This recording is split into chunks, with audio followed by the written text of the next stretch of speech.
নমস্কাৰ মুহূৰ্তত দিব বিচাৰিছো এটা অতিকৈ গুৰুত্বপূৰ্ণ খবৰ অসমৰ ভূমিতে এইবাৰ বিহুক লৈ চূড়ান্ত অসভ্যালি কৰিছে একাংশই বিহুৰ নামত বিজতৰীয়া নৃত্য প্ৰদৰ্শন কৰিছে বিহুৰ মঞ্চতে বহাগৰ বতৰতে বিহুৰ নামত কোনে চূড়ান্ত অসভ্যালি কৰিছে ক'ত সংঘটিত হৈছে এই সমগ্ৰ ঘটনা এই মুহূৰ্তত জনোৱাৰ চেষ্টা কৰিম এটা অতিকৈ গুৰুত্বপূৰ্ণ খবৰ অসমতে বিহুৰ নামত এইবাৰ চূড়ান্ত অসভ্যালি কৰিছে বহাগৰ বতৰতে বিহু মঞ্চতে স্থান পাইছে এবাৰ অপসংস্কৃতি আজি দৃশ্যাংশ দেখিলে আপুনিও আচৰিত হৈ উঠিব বিশ্বনাথত বিহু মঞ্চতে বিহুক বিকৃত ৰূপ দিছে একাংশই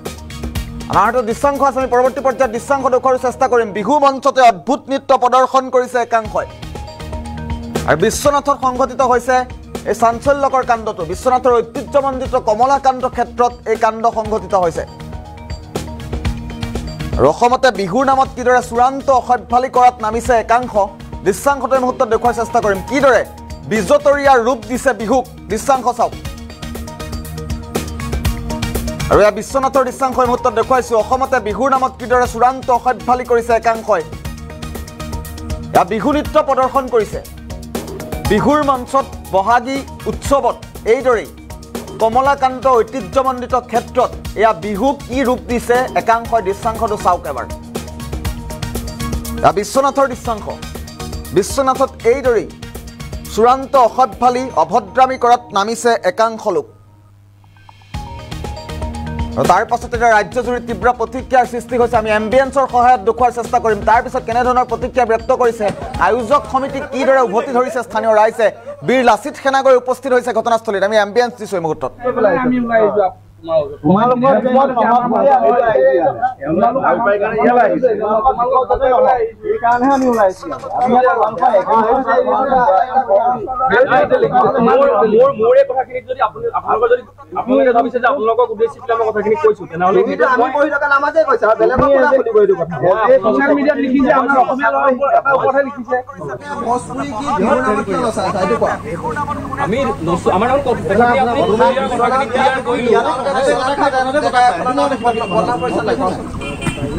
আমি বিশ্বনাথ ঘাটে আমাক কৈছে যে তেওঁলোক আমাৰ গাঁৱৰ নহয় এতিয়া আমি গম পাইছো যে তেওঁলোক আমাৰ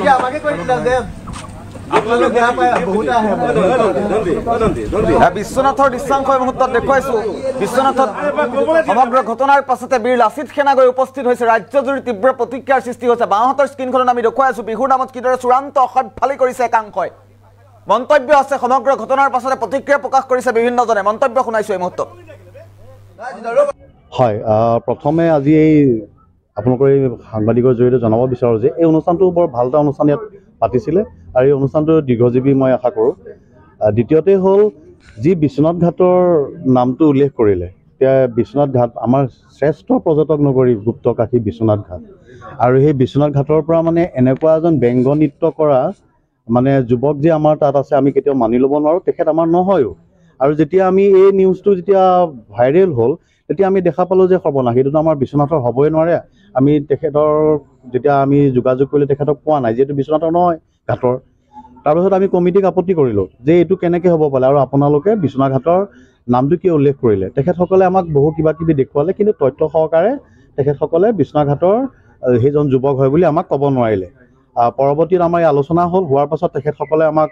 ক'লে যে তেখেত আমাৰ বিশ্বনাথ ঘাটৰ আপোনালোকৰ নহয় আমাৰ ভুলবশতঃ বিশ্বনাথ ঘাটৰ নামটো কৈ তেখেতে পৰিচয় দি তেওঁ নৃত্য কৰিছিল তাৰ বাবে আমি আপোনালোকৰ ওচৰত ক্ষমা প্ৰাৰ্থী বুলি জনাইছে তেতিয়া আমি আকৌ ছেটিছফাই নহয় কিয়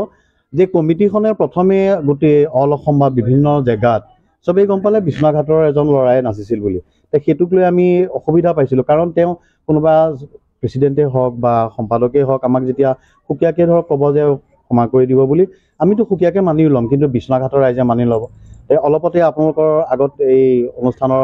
সম্পাদকে যিহেতু নিজৰ ভুলটো স্বীকাৰ কৰিছে যে হয় আমি বিশ্বনাথ ঘাটৰ নামটো উল্লেখ কৰিছিলোঁ আৰু তাৰ বাবে আমি ক্ষমা প্ৰাৰ্থী আৰু বিশ্বনাথ ঘাটৰ ৰাইজক তেওঁ যিহেতু ক্ষমা খুজিছে আমাৰ ক'বলগীয়া একো নাই আৰু মই আশা কৰোঁ এই অনুষ্ঠানটো আগলৈও দুপে আগবাঢ়ি যাওক এই অনুষ্ঠানটো সুচাৰুৰূপে চলক আৰু গোটেই আমাৰ বিশ্বনাথৰ ৰাইজে আহি উপভোগ কৰক মই এইখিনিয়ে বিচাৰোঁ খালি অনাগত দিনত এই এনেকুৱা ভণ্ড যুৱকে যাতে নিজৰ জন্ম জেগাখনৰ পৰিচয় নিদি নিজৰ গাঁওখনৰ পৰিচয় নিদি বিশ্বনাথ ঘাটৰে হওক বা বেলেগৰে হওক অনাগত জানো দিনত যাতে নিদিয়ে আৰু ময়ো এতিয়া বৰ্তমান সেই ল'ৰাজনৰ ওপৰতে আইনগত ব্যৱস্থা ল'বৰ কাৰণে কমিটিৰ সম্পাদকক জনাইছোঁ আৰু ময়ো তেখেতক লৈ এইমাত্ৰ আমি থানাৰ কাষ চাপিম আৰু তেখেতক আমি মানে যি আইনগতভাৱে শাস্তি দিব লাগে সেইটোৰ কাৰণে আমি আগবাঢ়িম। আৰু 100ৰ ভিতৰত 100% এইটো কাৰণে উৎসৱটো হৈ গ'ল আমাৰ বহাগী, আৰু যিহেতু আমাৰ ইয়াত এখন বিভিন্ন ধৰণৰ অনুষ্ঠান ৰখা হৈছে, ফাষ্টফুডৰ পৰা আদি কৰি কিবা কৰি আমাৰ কালচাৰৰ লগত জড়িত যিখিনি ফাষ্টফুড হয়, যিখিনি পৰম্পৰা অসমীয়া পৰম্পৰা সেইখিনিহে ইয়াত দাঙি ধৰা হৈছিলে। মনোৰঞ্জনৰ কাৰণে আপোনাৰ ইয়াত আমাৰ চকৰি টকৰি ৰাখিছিলে সৰু সৰু বাচ্চাৰ কাৰণে, কিন্তু আমি ৰাখিছিলোঁ কি বহাগৰ হিয়াৰ আমঠুক এইকেইদিনতে আমি আদৰি পিনে ৰাইজৰ ওচৰত উপভোগ কৰিবৰ কাৰণে। তাত আহি আমি আমাৰ এই বহাগৰ অনুষ্ঠানটো, আমাৰ বহাগী অনুষ্ঠান যি দুষ্ট চক্ৰই যি এইটো মানে মানহানি কৰি যিটো ব্যংগ নৃত্য কৰিলে এইটো পৰিকল্পিত বুলি ভাবিব পাৰি। আৰু এটা কথা মন কৰিব